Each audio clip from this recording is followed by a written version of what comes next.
मसीह के मधुर नाम में एक बार फिर से आप सबका स्वागत है। और हम जो है अपने टॉपिकल स्टडी को जारी रखे हुए हैं।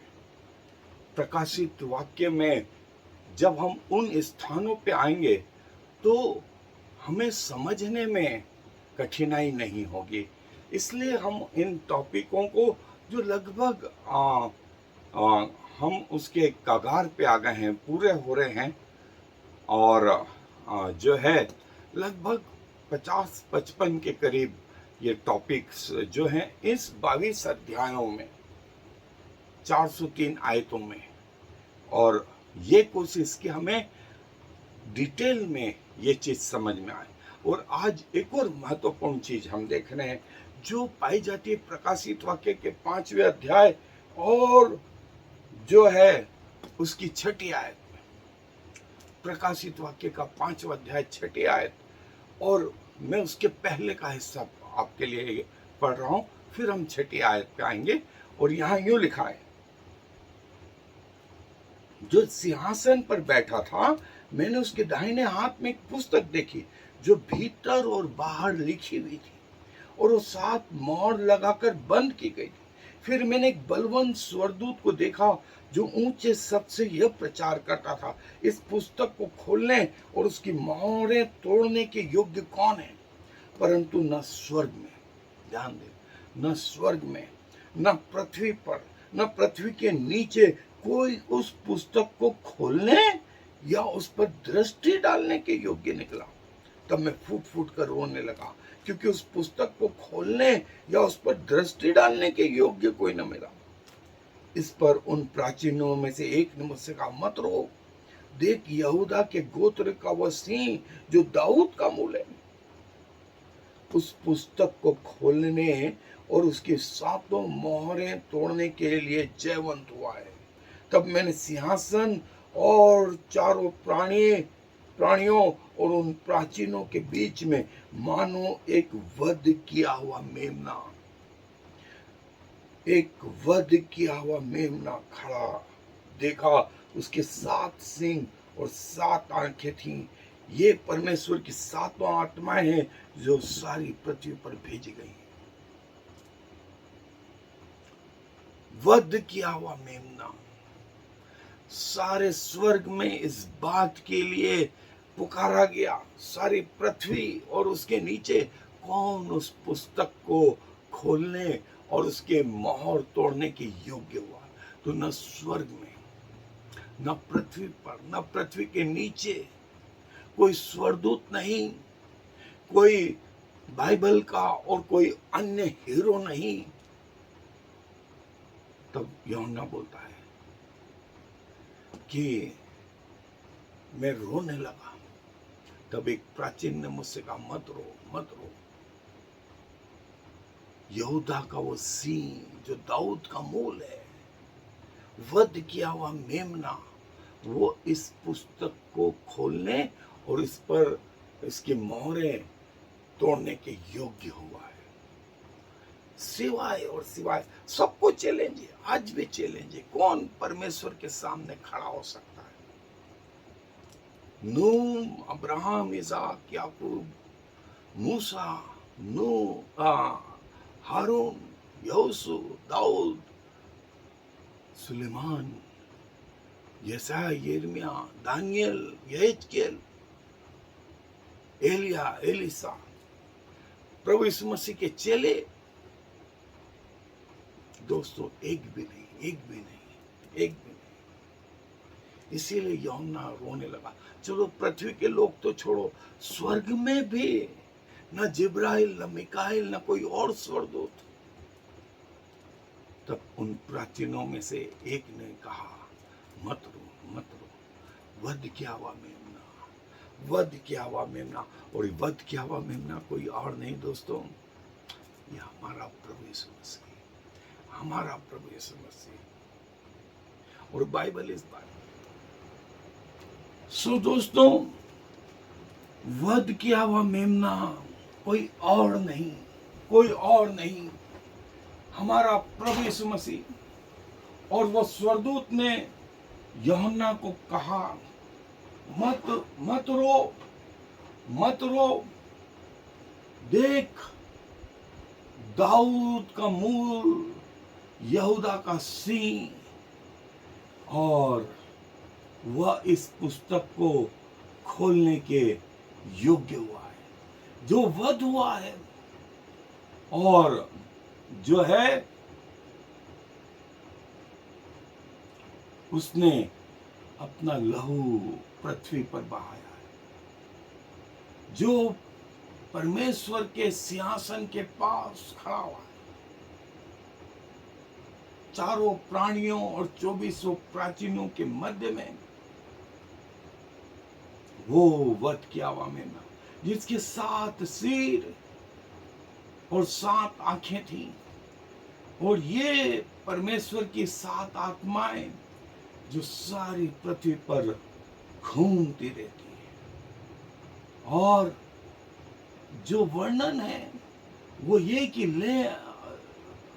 द लैम इज स्टैंडिंग, मेमना खड़ा है।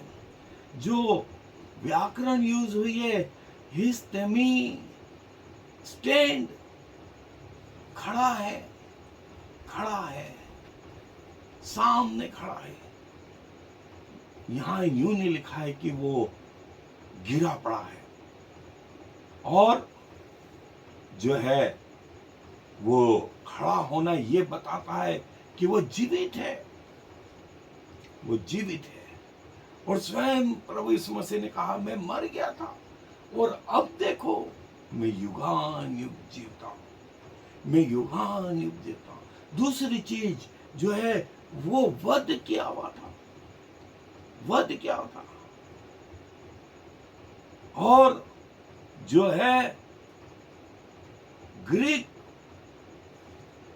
जो भाषा में वो ये कि वो खड़ा है और जो है वध क्या हुआ, परफेक्ट टेंस व्याकरण में वो ये कि उसका भूतकाल उसके वर्तमान काल से जुड़ा हुआ है। और जो है मेमना जो है सिंहासन के पास खड़ा हुआ है, मेमना जो है सिंहासन के पास खड़ा हुआ है। उसके 7 सिर है, 7 सिंह है, और ये 7 सिंह वास्तव में जो है सिंबल है। सांकेतिक भाषा में आप यूं कहें कि जो है ये 7 जो नंबर है वो जो है परमेश्वर के नंबर को बताता है। वो करीब बाइबल में ये 7 नंबर, 7 संख्या 600 बार उपयोग में है, जो फुलनेस और कंप्लीटनेस को बताता है, फुल पावर को बताता है। और उसकी 7 आंखें, और 7 आंखों के लिए कहा गया है कोई भी उससे छिपा नहीं। ये सारी पृथ्वी, सारे ग्रह मंडल, सारा स्वर्ग देखती रहती है, निहारती रहती है। परमेश्वर को सब कुछ मालूम है। वध किया हुआ, वध किया हुआ, लेकिन मरा हुआ नहीं, मरा हुआ नहीं, वो जीवित खड़ा हुआ, जीवित खड़ा हुआ। उसका पास्ट ये था कि उसको मार डाला गया था, मार डाला गया था, ये बात सच है।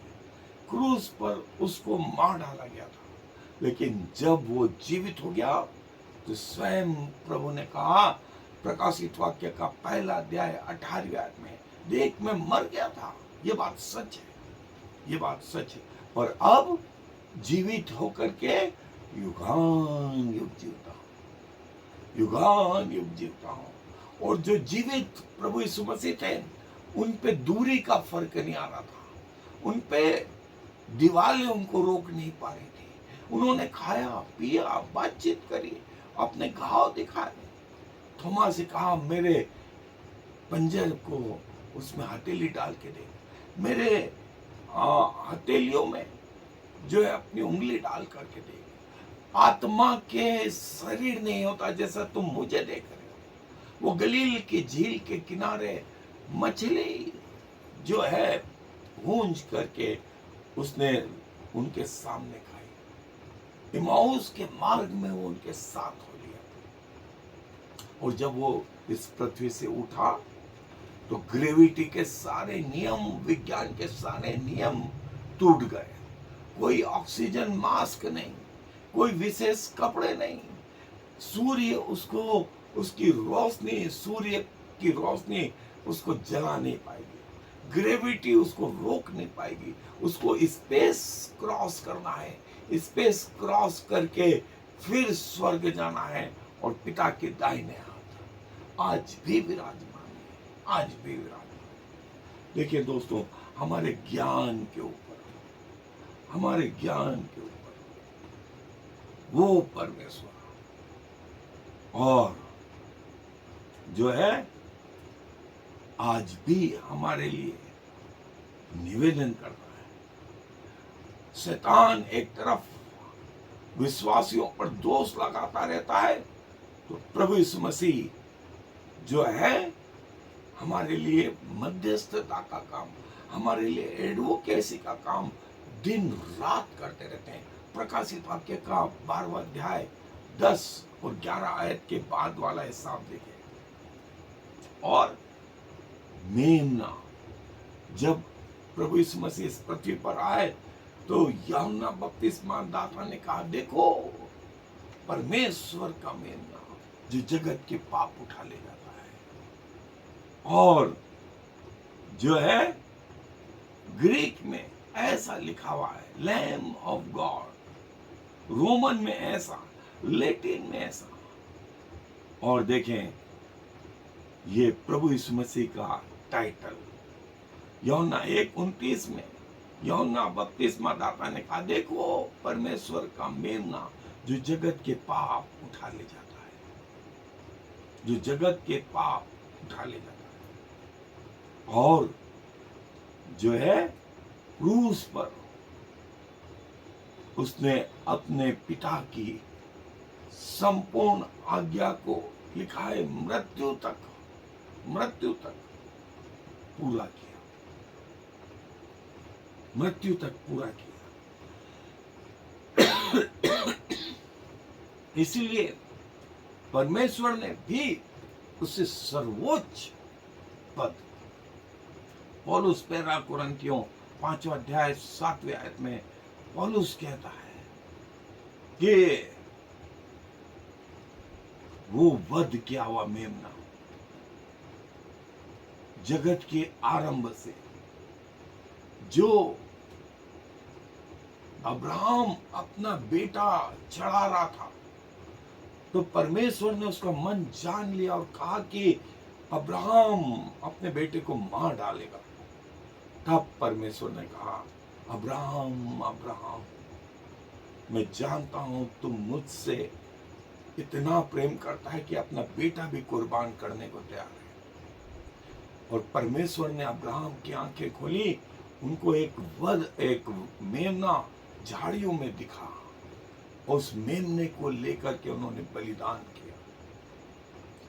और ये बात जो है बाइबल में प्रकाशित उत्पत्ति के 22वें अध्याय में वो मेमना जो बंधा हुआ था वो कोई और नहीं, वो हमारे प्रभु यीशु मसीह का प्रतीक, हमारे प्रभु यीशु मसीह का प्रतीक। अब्राहम अपने बेटे को देने को तैयार, तो स्वर्गीय पिता ने तो वास्तव में अपना बेटा दे दिया, वास्तव में अपना बेटा हम लोगों के लिए दे दिया। दोस्तों, हमें कितना अधिक जो है परमेश्वर के प्रति जो है समर्पित रहना चाहिए।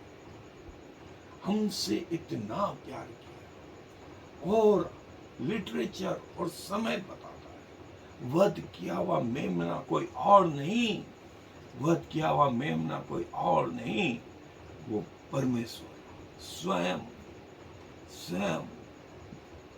प्रभु यीशु मसीह स्वयं और यूहन्ना बपतिस्मा दाता बोलता है, देखो वध किया हुआ मेमना, परमेश्वर का मेमना। और प्रकाशित वाक्य में जो हिस्सा हमने देखा, वहां पर वध किया हुआ मेमना उस पुस्तक को लेने, उसकी मोहर तोड़ने के योग्य हुआ है। कोई और नहीं, कोई और नहीं। ये खुला चैलेंज दिया गया सारे स्वर्गदूतों को, पृथ्वी के सब लोगों को, लेकिन एक भी व्यक्ति नहीं निकला जो इस योग्य होता, जो इस योग्य होता। पुस्तक को लेने तो छोड़ो, उस पे दृष्टि डालने के योग्य भी नहीं निकले दोस्तों, दृष्टि डालने के योग्य भी नहीं निकले। ऐसा था वो मेमना, ऐसा था वो मेमना। और जो है उसने फिर अगले अध्याय में, छठे, इसी 5वें अध्याय के बाद छठे अध्याय में भी वो सीलों को खोलना आरंभ किया, जो हम आएंगे उस अध्ययन पे आएंगे। वध किया हुआ मेमना, वध किया हुआ मेमना। और देखें, अब्राहम से जो आरंभ हुआ वो मूसा के तंबू में भी जारी रहा। और प्रभु यीशु मसीह वो प्रतीक थे, वो प्रतीक थे। प्रभु यीशु मसीह वो सैक्रिफाइस के, वो बलिदानों के प्रभु यीशु मसीह प्रतीक थे। और वध किया हुआ में हमारे लिए ये वो क्रूस पर, और पुराने नियम में वो फसह का बलिदान और प्रतिदिन का बलिदान, हर पाप के छुटकारे का बलिदान। प्रभु यीशु मसीह, प्रभु यीशु मसीह, प्रभु यीशु मसीह जो हमारे पापों को ले जाता है, जो हमारे पापों को ले जाता है दोस्तों। कोई और नहीं, कोई और नहीं, प्रभु यीशु मसीह, प्रभु यीशु मसीह जो हमारी इतनी चिंता करता है। जिसने कहा मैं तुमसे इतना प्रेम करता हूं, मैं तुमसे इतना प्रेम करता हूं। अब्राहम से जो आरंभ हुआ वो प्रभु यीशु मसीह के क्रूस तक ये प्रतीकात्मक चिन्ह था। लेकिन आज हम प्रभु को धन्यवाद देते हैं उनके बलिदान के लिए, उनके बलिदान के लिए। ये वेदियां, उस पे वो मांस और वो लकड़ी और वो आग, ये वो बलिदान, ये वो पुराने नियम का बलिदान हमारे प्रभु यीशु मसीह के बलिदान को प्रकट करता है, हमारे प्रभु यीशु मसीह के बलिदान को प्रकट करता है। दोस्तों बारंबार धन्यवाद, बारंबार हमारे प्रभु को धन्यवाद दें उसके इस बलिदान के लिए, जो मूसा के तंबू में ये बलिदान, ये हमारे प्रभु यीशु मसीह के बलिदान को बताता है, ये हमारे प्रभु यीशु मसीह के बलिदान को बताता है। और जगत के आरंभ से चला आ रहा है, जगत के आरंभ से ये चीज चली आ रही है। इन अंत के दिनों में परमेश्वर चाहता है कि उसके बच्चों पर ये बातें प्रकट हो, उसके बच्चों पर ये बातें प्रकट हो। वध किया हुआ मेमना, दाऊद का मूल, यहूदा का सींग, वह इस योग्य है, वह इस योग्य है। वो वध किया हुआ मेमना ही, वो वध किया हुआ मेमना ही हमारा प्रभु यीशु मसीह है, हमारा प्रभु यीशु मसीह है। सो प्रभु ये अब्राहम के समय में, इसाक के समय में प्रभु ने ये बछड़ा बंधा हुआ दिखाया। उस बछड़े को लेकर के अब्राहम ने बलिदान किया, और वो बछड़ा कोई और नहीं, हमारा प्रभु यीशु मसीह। प्रभु अपने वचन पर आशीष दे। आए दुआ में अपने सरों को झुकाएंगे। दुआ। धन्यवाद और धन्यवाद प्रभु, हमसे इतना प्रेम किया कि अपने आप को बलिदान कर दिया। हमारे पास देने को कुछ नहीं है प्रभु। आपको धन्यवाद, आपकी आराधना करने के अलावा अपना शरीर, अपना प्राण, अपनी आत्मा आपको सुपुर्द करते हैं। जब तक जीवित रहें आपके कहलाते रहें, मृत्यु तक प्रभु आपके प्रति विश्वास योग्य बने रहें। सारा मान सम्मान गौरव आपको देते हुए इस विनती को प्रभु यीशु मसीह के नाम से मांगते हैं, आमीन। Shema Yisrael Yahweh Eloheinu Yahweh Echad. Hear, O Israel, the Lord is our God, the Lord alone.